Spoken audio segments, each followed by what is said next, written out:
Hello students, आज हम कक्षा 10वें विज्ञान के भाग जीव विज्ञान में महत्वपूर्ण टॉपिक रुधिर यानी कि ब्लड या रक्त के बारे में पढ़ेंगे। रक्त को समझेंगे कितने प्रकार का होता है और इसकी क्या संरचना होती है। तो सबसे पहले हम रुधिर पढ़ते हैं, ब्लड क्या होता है।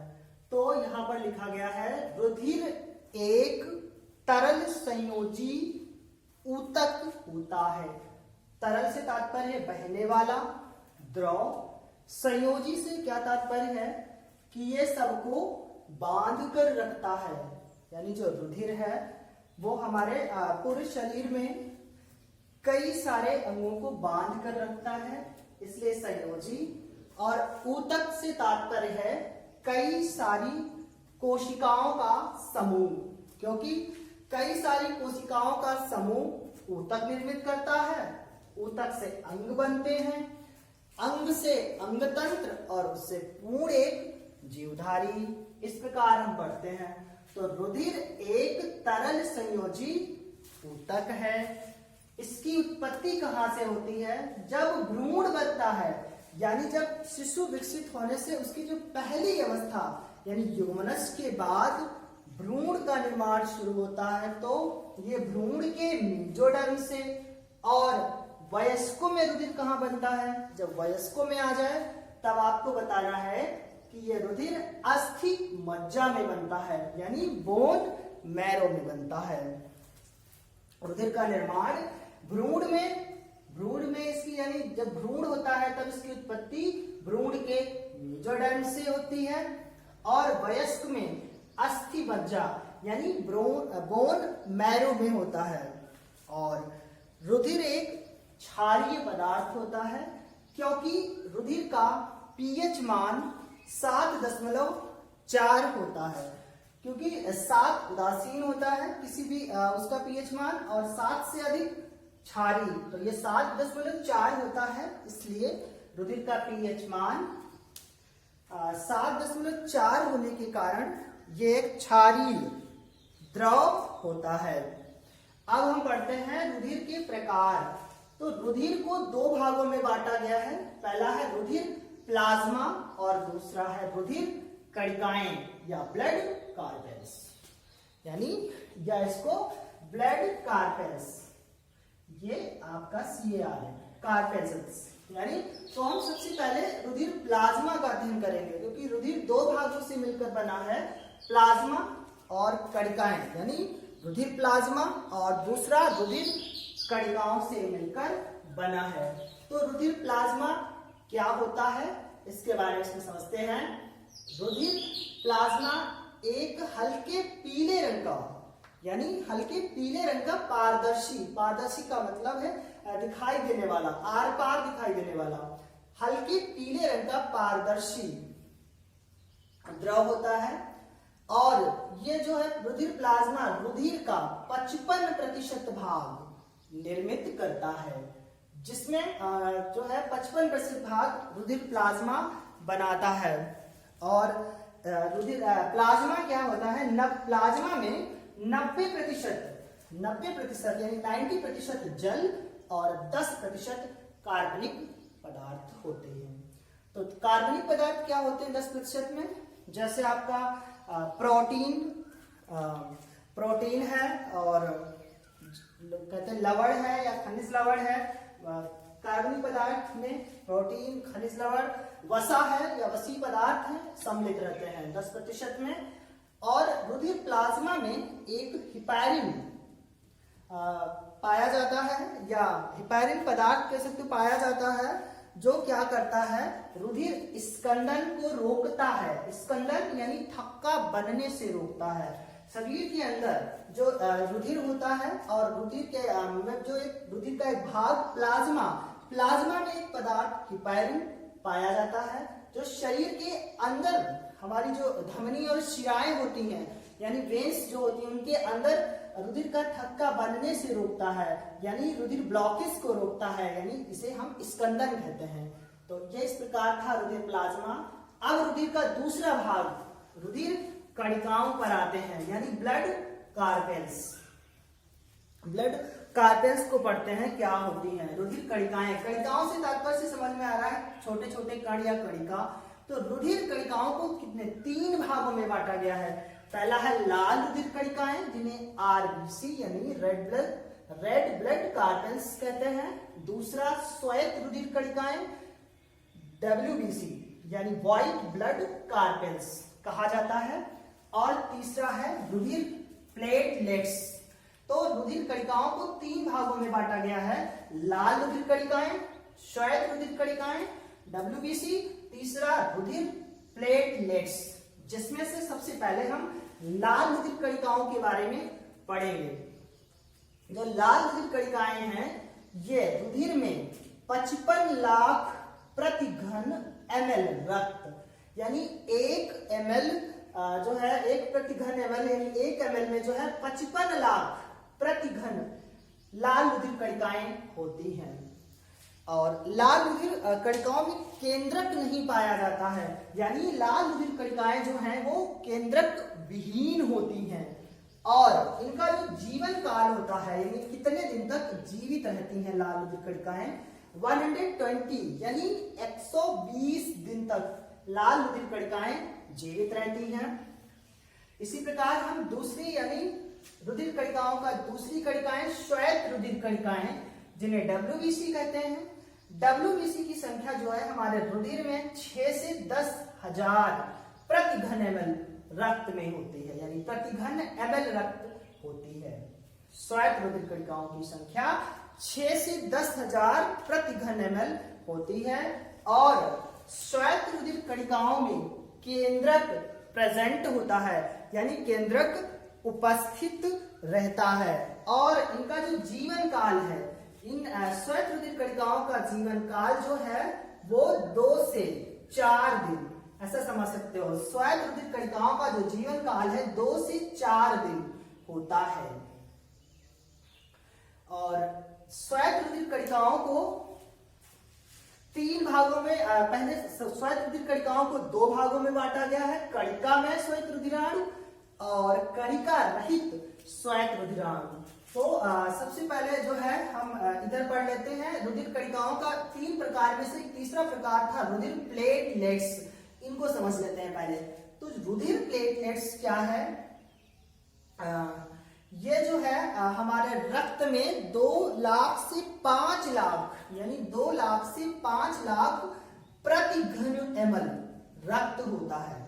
रुधिर प्लेटलेट्स यानी रुधिर कणिकाओं में रुधिर प्लेटलेट्स तीसरा भाग है। और ये हमारे रक्त में 2 से 5 लाख प्रति घन ml होता है। इसका जीवन काल 3 से 5 दिन का होता है, यानी प्लेटलेट्स का जो जीवन काल है 3 से 5 दिन का होता है। और ये रुधिर स्कंदन में सहायक है, यानी रुधिर स्कंदन में सहायक है।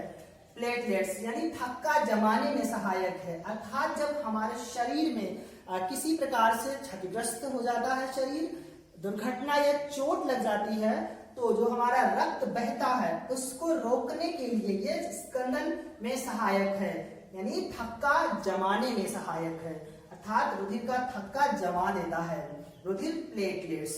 तो इस प्रकार हमारे रुधिर कणिकाओं के 3 भाग, लाल रुधिर कणिकाएं आरबीसी, दूसरा भाग श्वेत रुधिर कणिकाएं WBC यानी व्हाइट ब्लड कार्पेल्स, तीसरा भाग रुधिर प्लेटलेट्स समाप्त हुआ। अब हम श्वेत रुधिर कणिकाओं के बारे में पढ़ते हैं। श्वेत रुधिर कणिकाओं को फिर से 2 भागों में बांटा गया है। पहला है कणिकामय श्वेत रुधिराणु, दूसरा है कणिका रहित श्वेत रुधिराणु।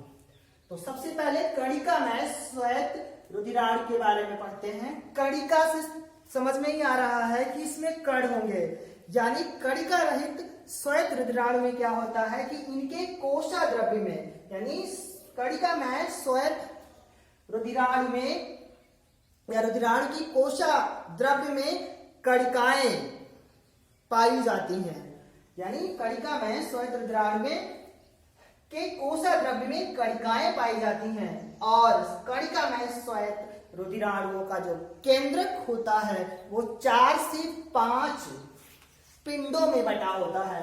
यानी इनका जो केंद्रक होता है वो 4 या 5 टुकड़ों में कह सकते हो, छोटे छोटे खंडों में या पिंडों में, वैसे विज्ञान की भाषा में पिंड बोला जाता है, पिंडों में बटा रहता है।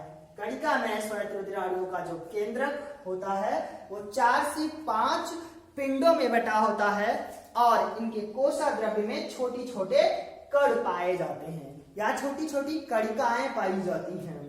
अब कणिका में स्वायत्त रुधिराणु को 3 भागों में बांटा गया है। इनके 3 भागों का अध्ययन करते हैं।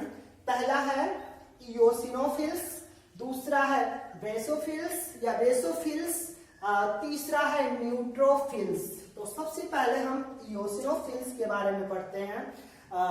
ये 70 से 300 प्रति घन ml रक्त होती हैं। यानी कणिका में स्वायत्त रुधिराणु रुधिर में 70 से 300 प्रति घन ml होती हैं और इओसिनोफिल्स जो है इन कणिकाओं का केंद्रक 2 पिंडों में बटा होता है, 2 पिंडों में बटा होता है और इनका काम क्या होता है, ये एलर्जी के प्रति संवेदनशील होती हैं। यानी जो हमारी एलर्जी है, जो बाहर संक्रामक रोगों के माध्यम से या संक्रामक रोगों से जो हमें एलर्जी हो जाती है, जैसे एलर्जी के रोग दाद, खाज, खुजली, इस प्रकार के रोगों के प्रति संवेदनशील होती हैं। दूसरी बेसोफिल्स, ये 35 से 150 प्रति घन ml रक्त में होती हैं और इनका जो केंद्रक होता है एस आकार का होता है। यानी इनका केंद्रक एस आकार का होता है, जिसकी साइज ले लेता है, आकृति ले लेता है। और ये जो बेसोफिल्स होती हैं ये 3 से 4 या 3 से 5 कह सकते हो पिंडों में बटी रहती हैं। और कणिका में स्वायत्त रुधिराणु का तीसरा भाग न्यूट्रोफिल्स, ये जो है हमारे रक्त में 4 से 5,000 प्रति घन ml होती हैं और इनका केंद्रक 2 से 5 पिंडों में बटा होता है। इसके बाद अब हमारी कणिका में स्वायत्त रुधिराणु समाप्त होती हैं। अब हम आते हैं कणिका रहित स्वायत्त रुधिराणु। कणिका रहित स्वायत्त रुधिराणु यानी ऐसी कह सकते हो कि इनके कोशाद्रव्य में, इनके कणिका रहित स्वायत्त रुधिराणु के कोशाद्रव्य में कणिकाओं का अभाव होता है, यानी कणिका नहीं पाई जाती है। और इनका जो केंद्रक होता है, यानी कणिका रहित स्वायत्त रुधिराणु का केंद्रक बड़ा, आकार में बड़ा और गोल होता है। इनको भी 2 भागों में बांटा गया है, लिम्फोसाइट्स, मोनोसाइट्स। तो सबसे पहले लिम्फोसाइट्स के बारे में अध्ययन करते हैं। तो लिम्फोसाइट्स क्या होती हैं, इनको समझते हैं। लिम्फोसाइट्स जो है हमारे रक्त में 1500 से 2500 यानी 1500 से 2500 प्रति घन ml होती है। 1500 से 2500 प्रति घन ml होती हैं और इनका काम क्या होता है, इनका वर्क क्या होता है, प्रतिरक्षी तंत्र का निर्माण करना। यानी ये हमारे रुधिर में प्रतिरक्षी तंत्र बनाती हैं, यानी इम्यूनिटी सिस्टम को डेवलप करती हैं।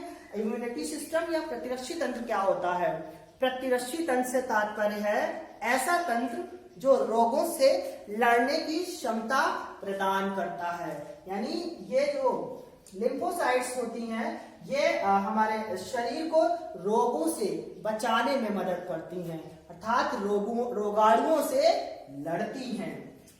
इसी प्रकार कणिका रहित स्वायत्त रुधिराणु की दूसरा भाग यानी 2 भागों में बांटा गया, लिम्फोसाइट्स और मोनोसाइट्स। लिम्फोसाइट्स समाप्त हुआ, अब मोनोसाइट्स पढ़ते हैं। मोनोसाइट्स क्या होती हैं, मोनोसाइट्स ये हमारे रक्त में 2 से 700 प्रति घन ml रक्त होती हैं। यानी मोनोसाइट्स की संख्या जो है हमारे रक्त में 2 से 700 प्रति घन ml रक्त होती है। यानी एक जो है ml में प्रति घन 2 से 700 होती हैं। और इनका काम क्या होता है, भक्षकाणु क्रिया करना। यानी भक्षकाणु क्रिया क्या होती है, जीवाणुओं का भक्षण करना, जीवाणुओं को खाना। यानी हमारे शरीर में जो बैक्टीरिया आते हैं या बैक्टीरिया आ जाते हैं उनका ये भक्षण करती हैं और हमें रोगों से बचाती हैं, यानी शरीर को रोगों से सुरक्षा प्रदान करती हैं। जो मोनोसाइट्स होती हैं ये शरीर को रोगों, जीवाणु का भक्षण करके बीमारियों से बचाती हैं, शरीर की सुरक्षा करती हैं। तो इस प्रकार रुधिर प्लेटलेट्स हम पहले भी पढ़ चुके, एक बार फिर देख लेते हैं। रुधिर कणिकाओं का तीसरा भाग था रुधिर प्लेटलेट्स, जो जिनकी संख्या 2 से 5 लाख प्रति घन ml होती है और जीवन काल 3 से 5 दिन। इनका वर्क है रुधिर स्कंदन, यानी थक्का जमाने में सहायक। तो इस प्रकार हमारा रुधिर समाप्त हुआ। अब अगले वीडियो में हम रुधिर के कार्य पढ़ेंगे। आप इसको जो है अच्छे से लिखिए और पढ़िए, समझिए।